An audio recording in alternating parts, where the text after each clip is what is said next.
कुछ तरह से कुछ लूज करना पड़ा, तो खुद को चेंज करके एक तरह से रेडिकल इश्यूज को एडॉप्ट करना पड़ा जो इश्यू पीपुल्स के फेवर में है। तो इस और तीसरा शक्ति के रूप में हम लोग बार बार नेपाल में देखते हैं वो फॉरेन फोर्स था। तो उन लोगों ने भी कुछ उन लोगों का जो शक्ति के खेल में जो यूज करते थे वो पावर को उन लोगों ने भी घुमाया, क्योंकि वो अभी तक तो लास्ट आवर तक भी टू प्लेयर थ्योरी को ही उनका नेपाल पे स्टैंड दिखाया था। तभी वो लोग भी कुछ तरह से कुछ मतलब यूज किया। तो इसका मतलब ये है कि सारा जो नेपाल के पीपुल्स के अगेंस्ट में चलते खेलते करता था, तो नेपाल के पीपुल्स के नाम में जितने भी खेल होता था वहाँ पर खुद के इंटरेस्ट के लिए, वो सारा ने कुछ लूज किया, अल्टीमेट विन पीपुल ने किया था। तो इस तरह से हमने आज का कू को याद कर रहा है, क्योंकि वहाँ पर कू नहीं था तब ये जो पार्टीज था वो डिवाइडेड था, जो फॉरेन पावर था वो किंग के साथ और पार्टी के साथ बार बार चेंज करते हुए अल्टरनेटिव रूप में उनको यूज करते करते नेपाल के साथ खेलता था। तो इस माओइस्ट था एक तरफ से जो एक्सट्रीमिस्ट रेडिकल था, एक्सट्रीमिस्ट था, तो आंदोलन किया था, तो वो भी हथियार के साथ और सेना के साथ किया था। तो उन लोगों का भी इस तरह से जो हैसियत बनाया था वो इसी खेल का उपज था। तो इस तरह से हमने रॉयल कू को पॉजिटिवली ले लिया है, क्योंकि पार्टीज को एक इकट्ठे होने के मौका दिलवाया उसने। तो 12 पॉइंट एग्रीमेंट हुआ, उसके बाद सेकेंड मूवमेंट हुआ। तो सेकेंड मूवमेंट के बाद हम समझते हैं कि पीपुल को ही जीत हुआ है और सारा ने किसी न किसी तरह का लूज किया है। तो पीपुल्स का इश्यू को ही उनको एडॉप्ट करने का कंपल्सन बना है उसके बाद जो इन्वायरमेंट अभी हुआ है। तो इसकी तरह से हमने इसको याद किया है। अभी इसी बैकग्राउंड के पर अभी क्या हुआ है, जो मूवमेंट तो हुआ, पीपुल्स ने जीता, हमको ये लगता है। अभी कॉन्स्टिट्यूशन बनने वाला है, कॉन्स्टिट्यूशन बनाने के लिए हमारे पास ज़्यादा टाइम नहीं है। तब अभी वो प्रोसेस कहाँ तक पहुँच गया है और प्रोसेस का कठिनाई क्या है, टाइम में कॉन्स्टिट्यूशन आएगा और आने में कोई बैरियर भी वहाँ पर है। और ये सारा बातें मैं चाहती हूँ कि हमारे देश के डिफेंस मिनिस्टर से ही हम लोग ले लेंगे। अभी मैं उनको इसके उसमें फोकस करके, इसी इश्यू में फोकस करके उनका कुछ बात बोलने में रिक्वेस्ट करती हूँ। पहले मेरा सुझाव है श्रवण जी अध्यक्ष, पहले पाकिस्तान से आए साथी करामत जी अगर बोलते एक कॉन्टेक्स्ट दक्षिण एशिया, वो तो आज की मुख्य वक्ता है, तो उन्हें तो आप पे भी कमेंट करना होगा और आप चूंकि आपका अगला अपॉइंटमेंट भी जल्दी है, तो आप बोलने के बाद रहेंगे सवाल जवाब के लिए, तो अच्छा रहेगा। आपको तो आप 2 बजे तक नहीं रोक सकते ना हमारे साथ, करावत भाई। हाँ, तो इसलिए आप पहले बोल लें। अगर विद्या जी चलेगा ना?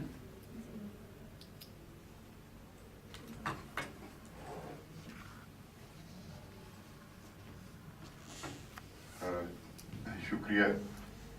तो सुनने के लिए आए थे विद्या जी को और इससे बहुत अच्छे से मुलाकात भी नहीं हुई थी। तो पाकिस्तान की इस वक्त की सिचुएशन है, वहाँ 2-3 उसमें इम्पोर्टेंट उसके एस्पेक्ट्स हैं। पहली बात तो ये है कि हमारे यहाँ इलेक्शन हुआ 2008 में और एक इलेक्टेड गवर्नमेंट उसके नतीजे में बनी, और ये 99 के बाद हमारे यहाँ इलेक्टेड गवर्नमेंट आई। तो इलेक्टेड गवर्नमेंट के अंदर बहुत सारा पोटेंशियल था, क्योंकि ये कोalition बनी जिसमें पाकिस्तान पीपल्स पार्टी थी, पाकिस्तान मुस्लिम लीग, नवाज शरीफ, अवामी नेशनल पार्टी और MQM मुत्तहिदा कौमी मूवमेंट, ये चारों पार्टियों में जो इनकी मिला के पार्लियामेंट के अंदर 2/3 मेजॉरिटी हो रही थी, और ये चारों जो पार्टियां थी इनके अंदर एक बेसिक कंसेंसस ये था, जो पाकिस्तान को बड़े इश्यूज फेस करते हैं हम। सबसे बड़ा इशू तो ये है कि हमारी जो आर्मी है वो डोमिनेट करती है हमारी पॉलिटिक्स को, हमारी इकोनॉमी को, हमारी फॉरेन पॉलिसी को, और डेमोक्रेटाइजेशन के प्रोसेस में वो एक बहुत बड़ी रुकावट है। दूसरा ये कि हमारे हिंदुस्तान के साथ पिछले 60 साल से हमारे नॉर्मल रिलेशन नहीं है, और वो जो है आर्मी को जो है वो जवाब देता है, वो उसको एक प्रीटेक्स्ट देता है कि वो अपने लिए एक ऐसी पोजीशन हासिल कर ले जो डेमोक्रेटिक सोसाइटीज में नहीं होनी चाहिए। और तीसरी ये बात थी कि ये जो चार पार्टियां हैं ये सेक्युलर पार्टी हैं, क्योंकि हमारे यहाँ रिलीजन का बहुत मिसयूज है पॉलिटिक्स के अंदर।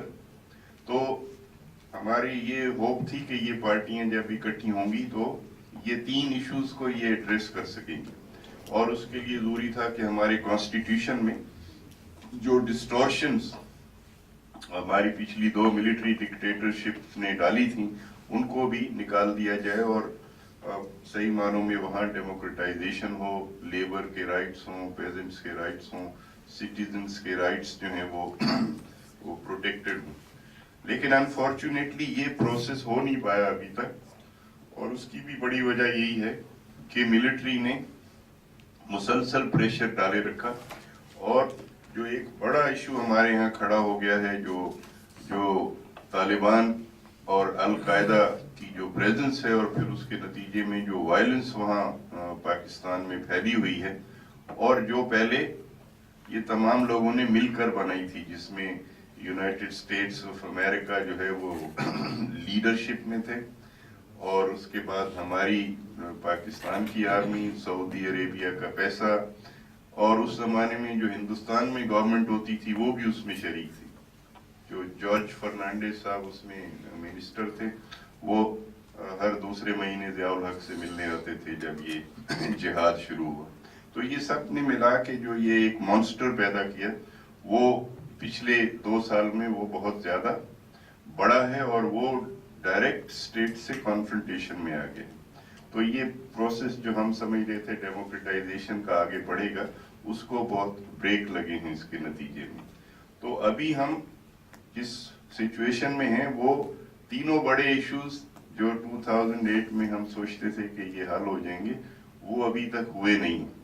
और अब हर वक्त जैसा कि आप सुनते रहते होंगे कि इस दौरान एक जो बड़ी डेवलपमेंट हुई थी मुशर्रफ के आखिरी साल में, वो जो लॉयर्स की मूवमेंट थी जुडिशरी के रेस्टोरेशन के लिए और इंडिपेंडेंट जुडिशरी के लिए, वो एक बड़ी सक्सेस हुई पाकिस्तान में। लेकिन उसके नतीजे में भी जो होना चाहिए था, इलेक्शन तो हो गया, लेकिन जो प्रोसेस डेमोक्रेटाइजेशन का था वो नहीं हो पाया, और मिलिट्री को एक तरह से फिर से उसका एक वैलिडिटी मिल गई दोबारा से, क्योंकि स्वात में तालिबान ने कब्जा कर लिया और बाकी वजीरिस्तान के अंदर उनका कंट्रोल था।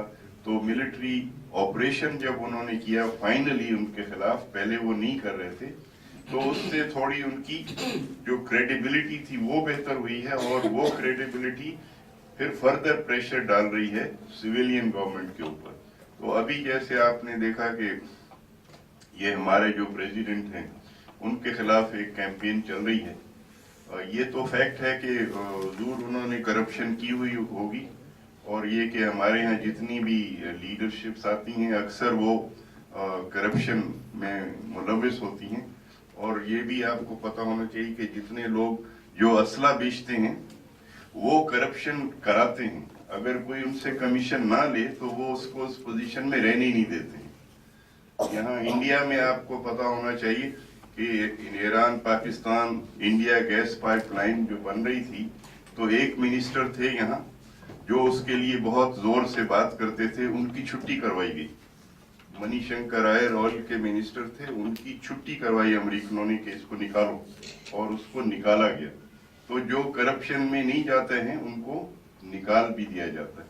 तो इस वक्त ये हो रहा है वहां के सिविलियन गवर्नमेंट को छुट्टी कराई जाए, और कभी कोई कहता है बांग्लादेश वाला अरेंजमेंट आए। जैसे आपको मालूम होगा बांग्लादेश में 3 साल पहले एक अरेंजमेंट हुआ कि दोनों बड़ी पॉलिटिकल पार्टीज को निकालो, उनको करप्ट करार देकर उनके खिलाफ केसेस बना के और कोई नए लोगों को टेक्नोक्रेट्स वगैरह को ला के मुल्क चलाया जाए।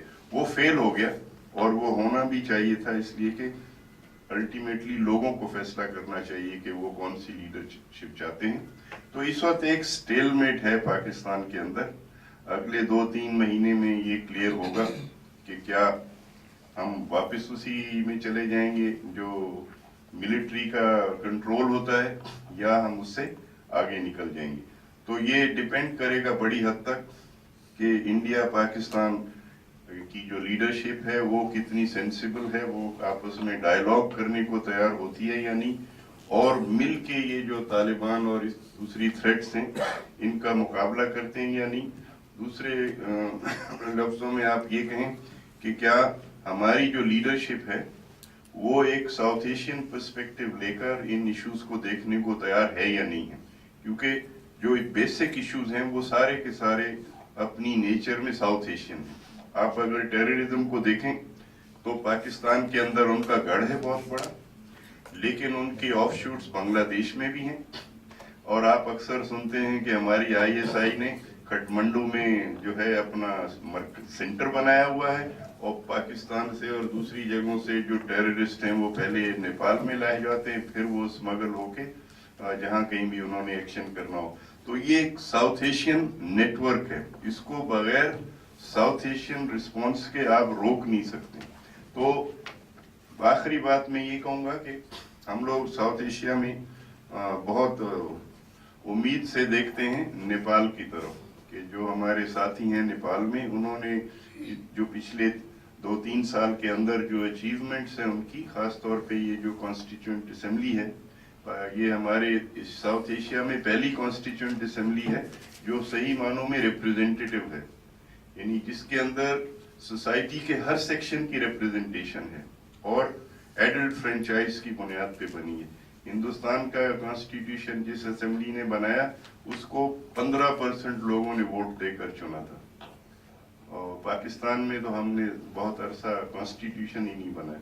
तो इससे बहुत उम्मीद है, और ये भी उम्मीद है कि नेपाल की जो लीडरशिप है, जो प्रोग्रेसिव लीडरशिप है, और शायद एक ही साउथ एशियन मुल्क है जहाँ डोमिनेंट जो पॉलिटिकल लीडरशिप है वो प्रोग्रेसिव है और लेफ्ट की है, तो वो एक लीडरशिप जो है प्रोवाइड करे साउथ एशिया के लोगों को, और यहाँ के जो बड़े मुल्क हैं उनके ऊपर हम ऐसा प्रेशर डालें कि वो कोई अकल से काम लें।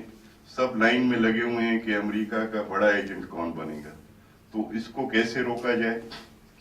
इतना असला खरीदा जा रहा है इस रीजन के अंदर। दुनिया की सबसे बड़ी असला खरीदने वाली रीजन अभी ये साउथ एशिया है, और इसमें हिंदुस्तान और पाकिस्तान है, और दोनों जो है लोग भूखे मर रहे हैं, वो लोगों के राइट्स नहीं हैं, लेकिन मिलिटराइजेशन बढ़ता चला जा रहा है। तो इस कॉन्टेक्स्ट में पाकिस्तान का अभी ये काफ़ी डिसाइसिव टाइम है, लेकिन मुझे लगता है ये पूरे साउथ एशिया के लिए एक डिसाइसिव टाइम है कि नेपाल में, जैसे अभी हम सुनेंगे कि वहाँ सेटबैक तो नहीं हो जाएगा, और अगर वहाँ कामयाबी होगी तो फिर पूरे खित्ते के अंदर हम उम्मीद करेंगे कि हम कुछ आगे बढ़ सकें। थैंक यू अली जी। अब अभी मैं रिक्वेस्ट करती हूँ माननीय भंडारी जी को।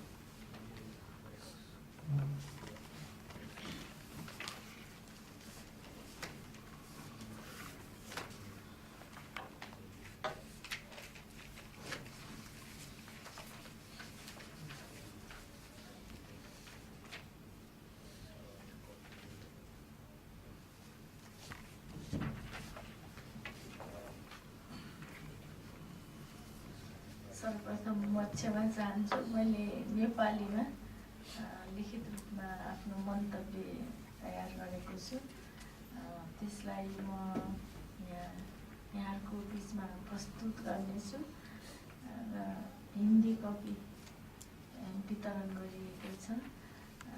त्यसबाट यहाँहरूले बुझ्नुहुनेछ भन्ने लाग्छ। धन्यवाद उद्घोषिकाज्यू।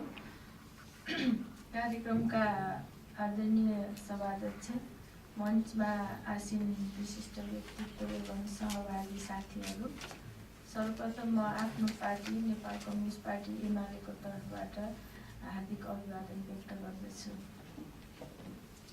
नेपाली राजनीतिक इतिहासमा आजका दिनलाई एउटा कालो दिनको रूपमा लिइन्छ। पूर्व राजा ज्ञानेन्द्रले आजको दिन नै 5 वर्ष पहिले लोकतान्त्रिक मूल्य र मान्यताहरूका बरखिलाफ जनताको सार्वभौम एवं लोकतान्त्रिक अधिकारलाई अपहरण गरेर राजतन्त्रात्मक निरङ्कुश राज्य व्यवस्था लाद्नका लागि बलमर्दो प्रयास गरेका थिए। राजशाहीको यो कदमपछि देश भीषण द्वन्द्व माझ खडा भयो। कथित जनयुद्ध र ज्ञानेन्द्र तानाशाहीको भयावह आक्रामक परिस्थितिका बीच शान्तिकामी नेपाली जनताले एकैसाथ उद्दण्डता, उग्रता र राजशाहीका तमाम हरकतहरूका विरुद्ध शान्तिपूर्ण जनआन्दोलनको शङ्खघोष गरे। केही समयान्तरकालमा जनताको अजय शक्तिले सञ्चालित शान्तिपूर्ण जनआन्दोलन मार्फत राजशाहीका दुष्प्रयासहरूलाई नामेट मात्र होइन, समाप्त भए। हिंसा प्रेमी माओवादीद्वारा दशकदेखि सञ्चालित सशस्त्र जनयुद्धको औचित्य समाप्त गरेर शान्तिपूर्ण आन्दोलन नै प्रमुख बन्यो। यही आन्दोलनको बलमा लोकतन्त्र बहाल भयो। सदियौँदेखि कायम रहेको राजतन्त्र समाप्त भएर राजतन्त्रात्मक राज्य व्यवस्थाका बदलाव आयो। अन्तरिम संविधान बन्यो। संविधान सभा निर्वाचन सम्पन्न भयो। निर्वाचित राजनीतिक दलहरूले अहिले कमान सम्हाले। विद्यमान द्वन्द्व व्यवस्थापन र शान्ति प्रक्रिया प्राथमिक मुद्दा बन्यो। जनअनुमोदित विधि मार्फत राज्य चल्न लाग्यो। संविधान सभा निर्वाचनद्वारा निर्वाचित सर्वदलीय र सर्वपक्षीय जनप्रतिनिधिका बीच संविधान रचना प्रक्रिया अहिले जारी छ। जारी संविधान रचनालाई निर्धारित समय सीमाभित्र अन्तिम रूप दिनु, विभिन्न प्रकारका सामाजिक विभेदहरूलाई अन्त गर्नु, द्वन्द्व व्यवस्थापन र शान्ति प्रक्रियालाई निष्कर्षमा पुर्याउनु नै हाम्रो लागि आजको सन्दर्भमा प्राथमिक र मूल राजनैतिक मुद्दा हो। राष्ट्रिय राजनीतिमा छाएको विद्यमान संक्रमण, गतिरोध र खास गरी शान्ति प्रक्रियाप्रति प्रतिबद्ध दल बलको व्यावहारिक सहयोगलाई हेर्दा यो एउटा भयावह चुनौती पनि हो। यो प्रक्रियामा र यहाँसम्म आइपुग्नमा तपाईँ सर्वाधिक निकटका छिमेकी मित्र, राजनीतिक दल, विभिन्न सङ्घ संस्था, अन्य जिम्मेवार इकाइहरू र साथीभाइहरूको जो सहयोग, सद्भाव र सहिष्णुवत व्यवहार रह्यो र गरेर पनि देखाउनु भयो, अन्यान्य अन्तर्राष्ट्रिय समुदायको पनि गम्भीर ध्यानाकर्षण गराउनमा हामीलाई तपाईँहरूको मद्दत मिल्यो, जसको बिना नेपालको आजको यस्तो सार्थक राजनीतिक परिवर्तन सम्भव थिएन।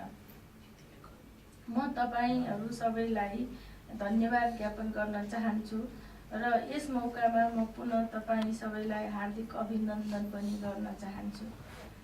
ऐतिहासिक र स्थायी रूपबाट हेरियो भने नेपाल भारत दुई देश बीचको सम्बन्ध धेरै नै प्रगाढ छ, सौहार्दपूर्ण छ, परस्परमा निर्भर, जनस्तरीय एवं मैत्रीपूर्ण छ। दुईटै पृथक पृथक सार्वभौम राष्ट्र हुन्। हामी बीचमा केही परम्परागत, सांस्कृतिक एवं सामाजिक मान्यताहरूमा एकरूपता निश्चित रूपमा छन्। कैयौँ प्रकारका एकरूपताहरू हुँदाहुँदै पनि अलग अलग ऐतिहासिककालीन पहिचानका स्वाधीन र स्वतन्त्र राष्ट्रका हामी स्वावलम्बन नागरिक हौँ। यही एउटा कारण हो कि हामी बीचको सम्बन्ध अन्य देशहरूभन्दा तुलनात्मक रूपमा सर्वाधिक भिन्न छ र भिन्न हुँदाहुँदै पनि अभिन्न छ र कसैको तुलनामा महत्त्वपूर्ण एवं विशेष छ। दुईटै देशका जनताले आफ्नो प्रगति र समृद्धिका लागि एक आपसी र परस्परमा निर्भर सहयोगी भूमिका निभाएको छ। लोकतन्त्र एवं सामाजिक न्यायको लामो लडाईँका बीचमा राजनीतिक अथवा अन्य नामधारी समूह उच्छृङ्खल एवं उग्र तत्त्व पैदा हुन्छन् र केवल आफ्नो निज स्वार्थका लागि दुईटै देशको यस्तो ऐतिहासिक मित्रतालाई तोड्ने दुष्प्रयत्न पनि गर्छन् र समयसम्म गर्दै आएका छन्। यस्तो हुँदै आएको पनि छ। विराट भूमि र विशाल जनसङ्ख्या लिएर दुई बडा छिमेकी देशका बीचमा हामी अवस्थित छौँ। यी केही तत्त्व यस अवस्थाको पनि गलत प्रयोग गरेर एक आपसमा मनमुटाव बढाउने र कटुता पैदा गर्ने निष्फल प्रयास गर्दै आएका छन्। यसबाट हामीलाई आज पनि उत्तिकै सावधान, सजग र सचेत हुनुपर्ने जरुरी छ। हामी परस्पर सुरक्षाको कुरा अगाडि बढाउँछौँ। नेपाल भारत बीचको सम्बन्धले दक्षिण एसियामा नै ठुलो अर्थ राख्दछ। एसिया जहाँ विश्वमा नयाँ शक्तिको रूपमा उदय भइरहेको छ, हामी सबैका लागि यो गर्वको विषय पनि हो। हामी सबैले मिलेर यसलाई अरू थप बल लगाउनुपर्छ। यसका लागि दक्षिण एसियाको सन्दर्भमा तपाईँ हामी नै अग्राधिकारी पनि हौँ।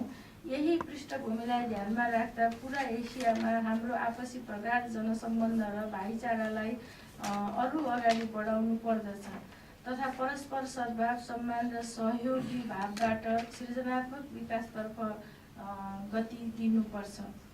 जनसहयोग, जनसेवा, जनलाभ, जनस्वास्थ्य, जनपर्यावरण आदि नाममा क्रियाशील सङ्घ संस्थाहरूलाई जनआधारित र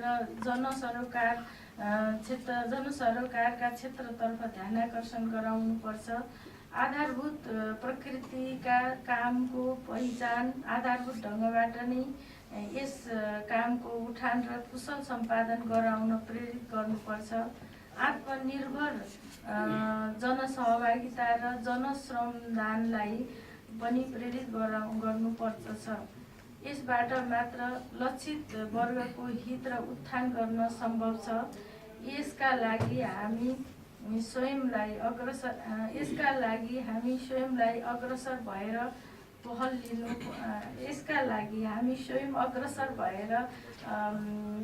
लिनुपर्छ। परिवर्तित आजको सन्दर्भमा एउटा नयाँ ढङ्गले जनतादेखि जनतासम्म एउटा सन्तुलित र सुमधुर सम्बन्ध स्थापित गर्नुपर्दछ।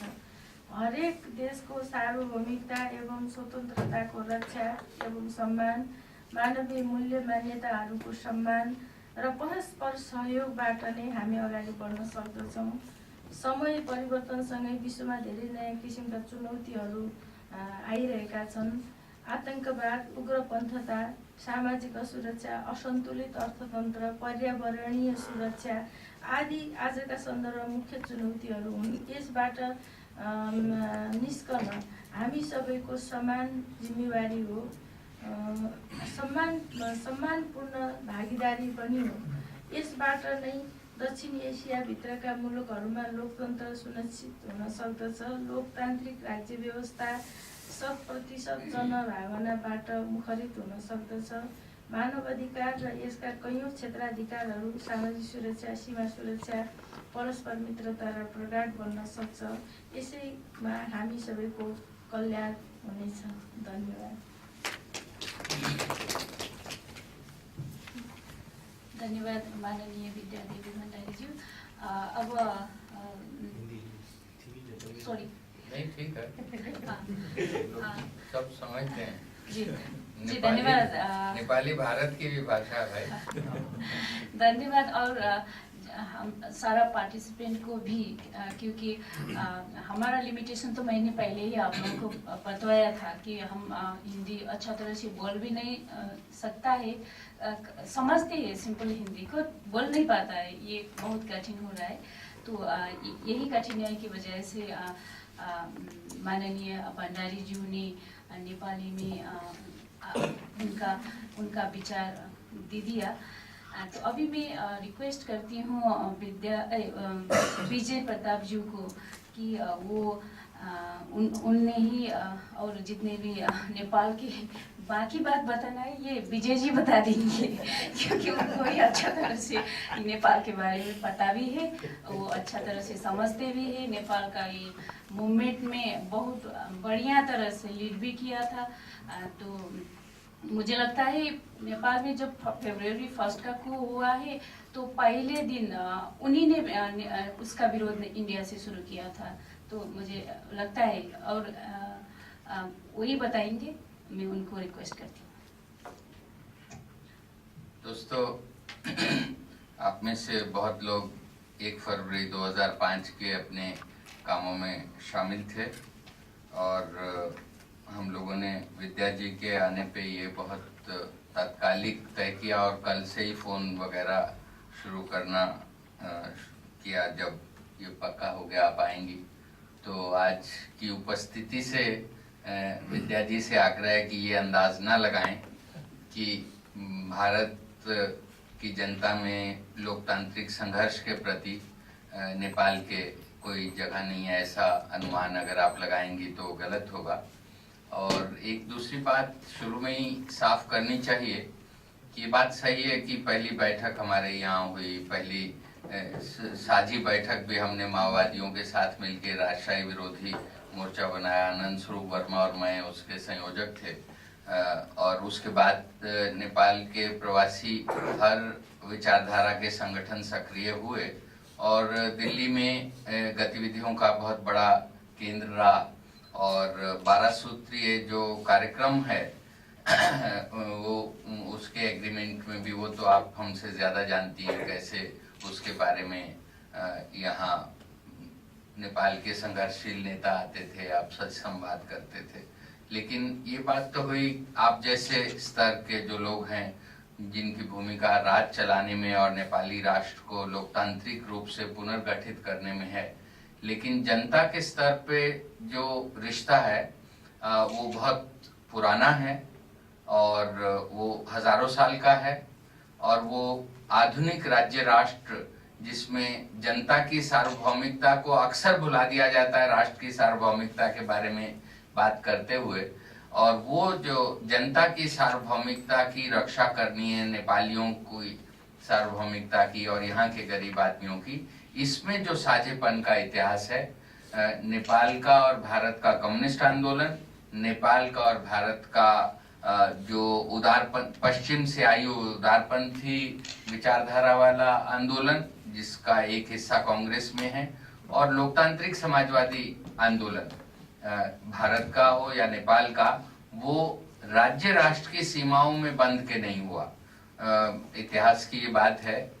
मई 49 में जब राणाशाही ने कब्जा किया, फिर से लोकतंत्र को निरस्त किया नेपाल में, तो भारत में डॉक्टर राम मनोहर लोहिया के नेतृत्व में गिरफ्तारी हुई, जहां आज मौलाना आजाद कॉलेज है।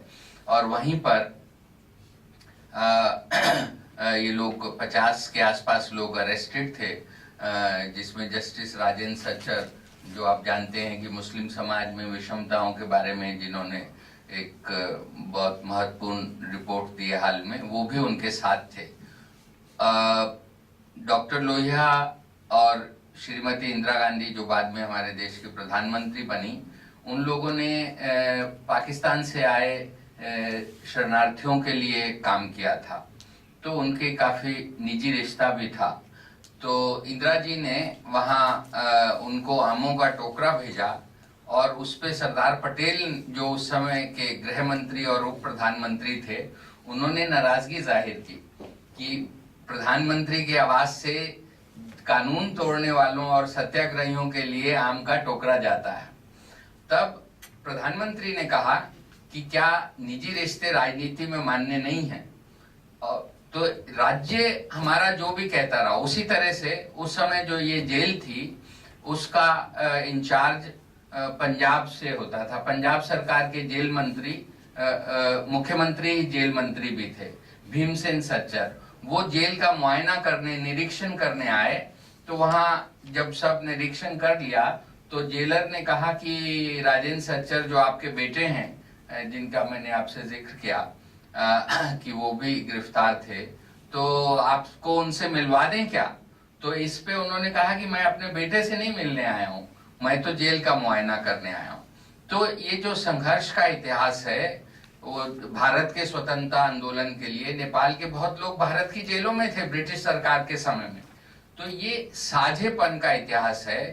वो बांग्लादेश के बारे में सच है। वो आज मुझे बहुत अच्छा लगा कि विद्या जी ने अपनी बात नेपाली में कही, और यह हमारे पूरे दक्षिण एशिया वालों के लिए गौरव की बात है कि बहुत से बंगाली जब शहीद हुए थे 21 फरवरी को, आज से करीब 55 बरस पहले बांग्लादेश में, तो उसको पूरी दुनिया में भाषा दिवस के तौर पे मनाया जाता है कि अपनी अपनी मातृभाषा को करने की स्वतंत्रता हो। और अभी टेलीविजन पे मुझे ये देख के अच्छा लगा कि सैफ खेलों का जब उद्घाटन हो रहा था तो शेख हसीना जी ने जो अपना भाषण दिया वो अपनी राष्ट्रीय जबान में ही, बांग्ला में ही दिया।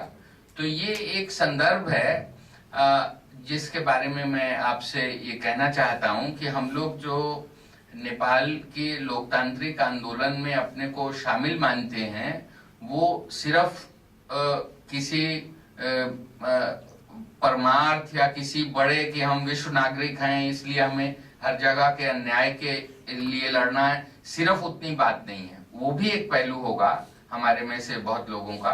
कम्युनिस्ट लोग इंटरनेशनलिस्ट होते ही हैं, और हमारे यहाँ की कम्युनिस्ट पार्टियां तो हर बार अंतर्राष्ट्रीय सवालों पर ही टूटी हैं, राष्ट्रीय सवालों पे कम टूटी हैं। तो लेकिन हम इस पूरी देश की आवाम की, जनता की एकता को मानते हैं, और उसमें नेपाली लोगों की भी हमारे राष्ट्रीय आंदोलन का चरित्र बनाने में, बांग्लादेशियों की, और जिसको आज अपन पाकिस्तान कहते हैं, उसमें नॉर्थ वेस्ट फ्रंटियर के जो नेता थे अब्दुल गफ्फार खान, वो पूरे दक्षिण एशिया के नेता थे। तो इस तरह जो लोगों के स्तर की, विचार के स्तर की, सपनों के स्तर की जो एकता है, उस कारण भी हम इस आंदोलन में शामिल हैं और इस यात्रा में शामिल रहना चाहते हैं। अभी करामत भाई ने उसका जिक्र किया। लोकतंत्र को किताबी आधार से हटा के वहां के सामाजिक सांस्कृतिक जड़ों से और वहां की मिट्टी की गंध के अनुरूप बनाना, और उसको कॉरपोरेट के अनुकूल न बनाना, उसको बहुराष्ट्रीय निगमों के अनुकूल, एमएनसीज के अनुकूल न बनाना, ये जो काम है, इसकी संभावना अगर पूरे दक्षिण एशिया में आज कहीं सफल रूप में हो सकती है तो वो नेपाल में ही हो सकती है। क्योंकि चिंतन के स्तर पे नेपाल की तीनों बड़ी पार्टियां सीपीआई, सीपीएन, यूएमएल, माओवादी और नेपाली कांग्रेस किसी ना किसी स्तर पे समाजवाद के अपने अपने अवधारणा को घोषणा करते हैं, मानते हैं, पहली बात। दूसरा, नेपाल ही आधुनिक इतिहास में एक ऐसा देश है जहां देश की लगभग 10% जनता सड़कों पे 15 दिन आई थी। वो मैं तो पार्टियों को लोकतंत्र चलाने का बहुत महत्वपूर्ण औजार मानता हूं, और मैं अपने जो नागरिक आंदोलन के साथी जिस ढंग से पार्टी और पार्टी व्यवस्था के बारे में गाली देते हैं उससे अपने को दूर रखना चाहता हूं। लेकिन उसके बावजूद नेपाल का एक कड़वा सत्य ये है, और उस कड़वे सत्य में हो सकता है हमारे जैसे नेपाली मित्रों का योगदान रहा और जो पार्टियों के बाहर काम करते हैं, कि जब जन आंदोलन 2 के लिए जनता निकली तो उसमें पार्टियों से कम योगदान उसकी साख बनाने के लिए वहां के नागरिक अधिकार आंदोलन का कम नहीं था। पूरे सिविल लिबर्टीज और नागरिक अधिकारों के सवाल पे जो काम करते थे उन समूहों का, पर्यावरण के सवालों पे जो काम करते थे, वन अधिकार और वन संरक्षण के सवालों पे वन पंचायतों का जो बड़ा जन संगठन है, वहां की ट्रेड यूनियंस, वहां के एनजीओज, वहां के मीडिया के संगठन, पत्रकारों के संगठन, वहां की बार के संगठन, तो इस तरह के तमाम लोगों ने जितने बड़े पैमाने पे नेपाल की जनता को सड़कों पे लाया, पार्टियों ने एक उदारता दिखाई और उसमें वो लोग शामिल हुए, उन्होंने एकता की। माओवादी पार्टी ने अपने को बहुदलीय जनतंत्र के लिए प्रतिबद्ध घोषित किया, हथियारों का इस्तेमाल उस दौरान नहीं हुआ। तो इन कारणों से हमको लगता है कि न केवल दक्षिण एशिया बल्कि पूरी दुनिया का वो प्रयोग जिसमें जल जंगल जमीन के बारे में, प्राकृतिक संसाधनों के बारे में, दो बड़े राष्ट्रों के बीच रहते हुए जनता की सार्वभौमिकता की रक्षा कैसे करनी है, तो देश और दुनिया का कोई ऐसा सवाल नहीं है नेपाल में जिसके लिए उनके पास राजनीतिक ऊर्जा ना हो, आम जनता का समर्थन ना हो। जरूरत इस बात की है कि हम लोग वहां जो सकारात्मक हुआ है उसके बारे में अगर गौरवान्वित महसूस नहीं करेंगे, उसके बारे में अपने को ताकतवर महसूस नहीं करेंगे, अपने खुद से उससे ऊर्जा नहीं पाएंगे, अपने आप को, चाहे वो हिंदुस्तान में हो हम लोग, चाहे पाकिस्तान में हो, चाहे बांग्लादेश में हो, जो भी नेपाल से बाहर हैं, हमको वहां की ऊर्जा से अपने को जोड़ना है।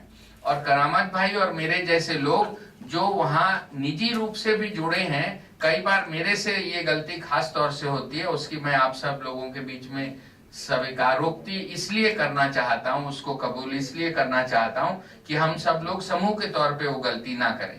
कई बार जब हम लोग निजी स्तर पे चीजों को जानते हैं, तब हम जो व्यापक संदर्भ है, लार्जर कॉन्टेक्स्ट है, और उसमें जो संभावना है उसको भूलने लगते हैं और अपना जो हमारा छोटे समूह का जो हाशियों पे अपने को क्रांतिकारी मान बैठे हैं, अपने को औरों से बेहतर मानते हैं कि हम तो भविष्य में झांक रहे हैं, हम तो आगे के आने वाले कल के बारे में कर रहे हैं, नेता लोग तो समझौता कर रहे हैं, तो बिना समझे जो राज्य तंत्र का पुनर्गठन जो पूरी दुनिया में अमेरिका जैसे चाहता है, अमेरिका का पूरा राजकाज कॉर्पोरेट चलाते हैं, यूरोपियन यूनियन का जो नया संविधान बना है वो पहले यूरोप की मल्टीनेशनल कॉर्पोरेशंस ने बना दिया था, उसके बाद वो जनता ने रिजेक्ट किया, उसके बाद भी उस संविधान को बैकडोर में लाया जा रहा है। तो पूरी दुनिया के स्तर पे लोकतंत्र के नाम पे कॉर्पोरेट ही लोकतंत्र चल रहा हो,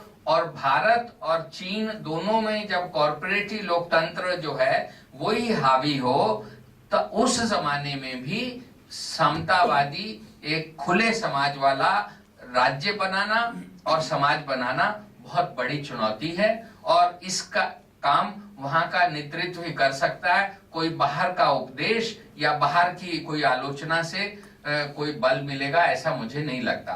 तो अगर हम अपने आप को एक दक्षिण एशियाई लोकतांत्रिक आंदोलन का हिस्सा मानते हुए नेपाली संघर्ष में और सपनों में भागीदारी करेंगे तो नेपाल की भी मदद हो सकती है। लेकिन अगर अपने आप को कि हमारे यहाँ पुराना लोकतंत्र है, हमारे यहाँ हम ये हैं, हम वो हैं, हम बड़ा राष्ट्र हैं और हमको उनकी मदद करनी है, इस फ्रेमवर्क में हम नेपाली जनता के संघर्षों को नुकसान ही पहुंचाएंगे बजाय उसमें फायदा करने के।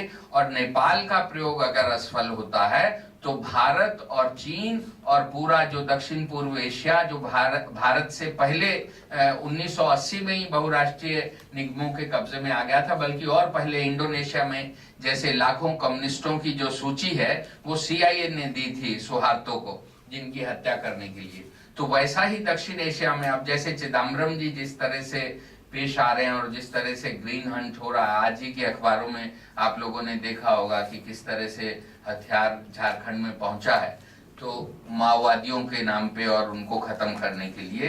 तो नेपाल ही एक ऐसा राष्ट्र है जो परिवर्तनवादी सर्वानुमति की संभावनाएं खोज सकता है।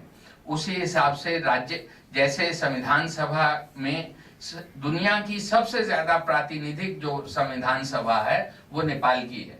तो इस जश्न को अगर हम नहीं मनाएंगे तो इससे अगला कदम उठाने में दिक्कत होगी। और ये जो हर सफलता अपने साथ नई चुनौतियां लाती है। जैसे 7 अगस्त 90 को मंडल की सिफारिशें भारत में मानी गई, तो उसी की वजह से ये हुआ कि भारत में बनिया, ब्राह्मण, कायस्थ, जो भी अपर कास्ट था, उनका राजनीति, और कश्मीरी ब्राह्मण उसमें शामिल हैं, उनका राजनीति उनके हाथ से बाहर हो गई। और जिनको अभिजन समाज जो सत्ता चला रहा था इतने वर्षों से, जिनको पढ़ा लिखा भी नहीं मानता, लालू प्रसाद जी और मुलायम सिंह जी और काशीराम जी और इन सब लोगों का जो राज आया, उनको अंत में जाके सब जो समझौते करने पड़े, उसमें कहीं ना कहीं हमारे जैसे भरत लोग की भी जिम्मेवारी है, क्योंकि हमने उनको वो ताकत नहीं दी। तो भारत में जैसे दलित और पिछड़े समाज से जो नेतृत्व निकला, उसके लिए खाद बनने का काम हमने नहीं किया। इसीलिए मुलायम सिंह और रामविलास और लालू प्रसाद और मायावती जी ने जो समझौते किए, तो व्यक्ति के तौर पे ये लोग आज, मुझे लगता है, भविष्य के समाजवाद के लिए लगभग खारिज कर लिया इन लोगों ने अपने आप को। लेकिन एक बहुत बड़ी ऐतिहासिक भूमिका कि भारतीय राजनीति में दलित, पिछड़ा और बहुजन जो आ गया है, गरीब मुसलमान जो आ गया है, उसमें इस नेतृत्व की और मंडल की एक भूमिका है। वैसे ही नेपाल में जो औरतों को प्रतिनिधित्व मिला है, जनजातियों को प्रतिनिधित्व मिला है, दलित जातियों को प्रतिनिधित्व मिला है। इस संविधान सभा से पहले सब पार्टियां मिला के भी 10 दलित कैंडिडेट्स को, सब कहते थे हमको समाज बदलना है, लेकिन 10 लोगों को भी वो टिकट नहीं दे पाते थे। और आज संविधान सभा में अपने अनुपात के हिसाब से जनजातियां हैं, दलित हैं, औरतें हैं। तो ये बहुत बड़ी क्रांति का एक पड़ाव वहां हासिल हो चुका है। लेकिन इस पड़ाव से, जैसे भारत में हुआ कि जो एक किताब से और मध्यम वर्ग की प्रेरणाओं से निकला हुआ समाजवाद था, उसका संगठन बिखर गया है। लेकिन जमीन पे एक क्रांति भी हुई है। तो हमारे जैसे जो वर्ग और जाति के चरित्र के लोग हैं, ये उनका संकट है कि जब क्रांति की एक परिघटना, एक पड़ाव आ जाता है, तो उसको आगे ले जाने के लिए हम लोगों ने अपने आप को पर्याप्त रूप से तैयार नहीं किया है। ये बात भारत के बारे में भी सच है, ये बात नेपाल के बारे में भी सच है। तो इसके बारे में एक विनम्रता के भाव से, एक ह्यूमिलिटी के भाव से, एक सेल्फ डाउट के भाव से, लेकिन जो हमने अचीव किया है, जो उपलब्धि हासिल की है, उसी के आधार पे हमको आगे बढ़ना होगा। और अगर हम हिंदुस्तान में अंतिम जन के लिए एक राष्ट्रीय सहमति बना पाएंगे और उसका एक आपसी संवाद नेपाल की जनता से, प्रगतिशील जनता से और नेतृत्व से रख पाएंगे, तो भी उनको मदद हो जाएगी। क्योंकि हमारा विदेश मंत्रालय नेपाली सरकार पे जरूर दबाव डालता होगा कि हमारे इस कॉरपोरेशंस को आप कंस्ट्रक्शन का ठेका दे दीजिए, इसको पावर प्लांट्स का दे दीजिए, इसको मोबाइल के रीजन्स का दे दीजिए। तो राज्य तो आज कॉरपोरेट के हित में ही चल रहे हैं।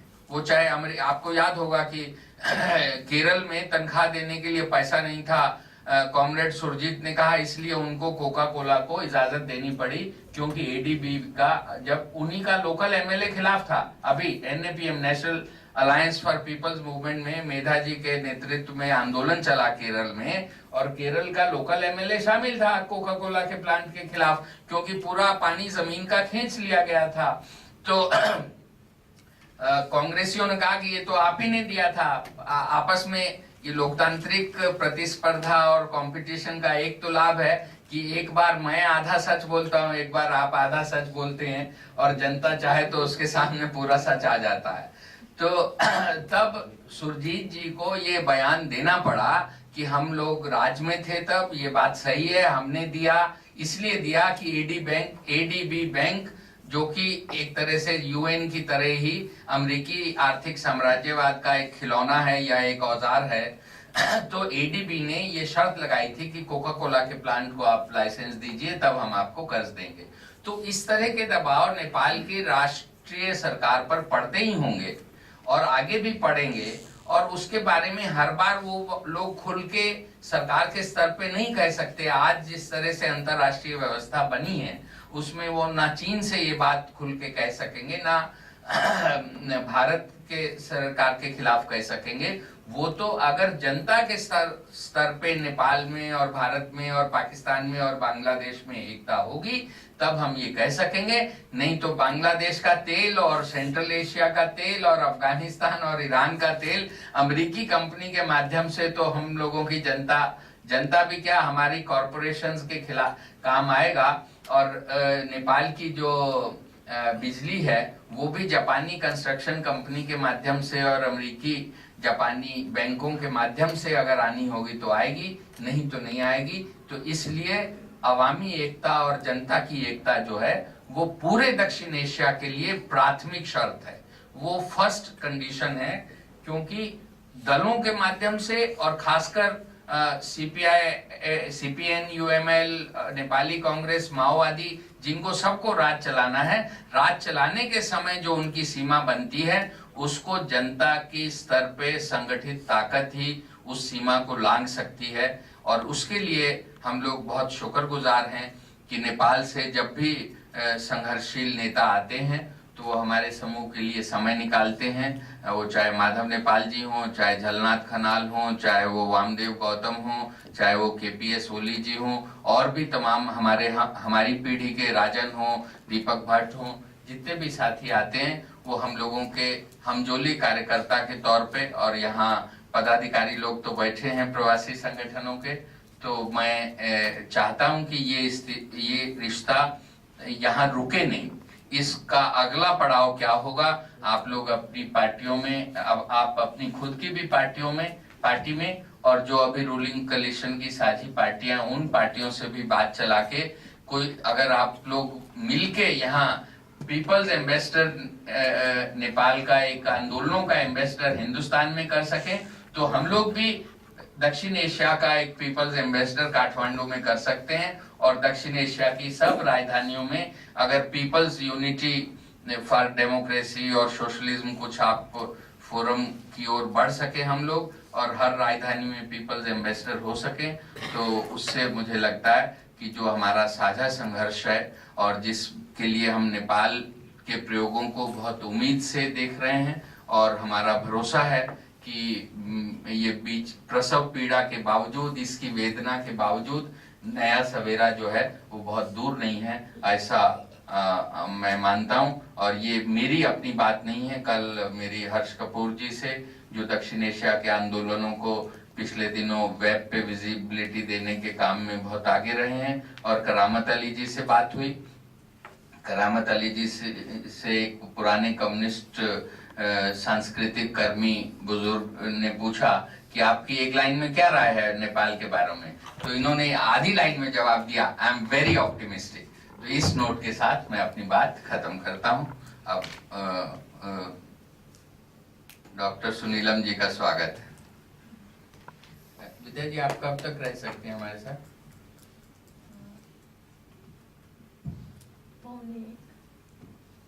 पौने एक, अभी 12 बजा है ना? तो डॉक्टर साहब, आप दक्षिण एशिया में भूटान और अन्य संघर्षों के लिए क्या कर रहे हैं, इस पे आप 10 मिनट में अपनी बात रख दें, फिर सब मुख्य बातें आ जाएंगी और फिर बातचीत, सवाल जवाब का सिलसिला शुरू होगा। 5 मिनट बाद? 5 मिनट बाद? अच्छा, तो फिर हम बातचीत का सिलसिला शुरू करें, संचालिका महोदय। और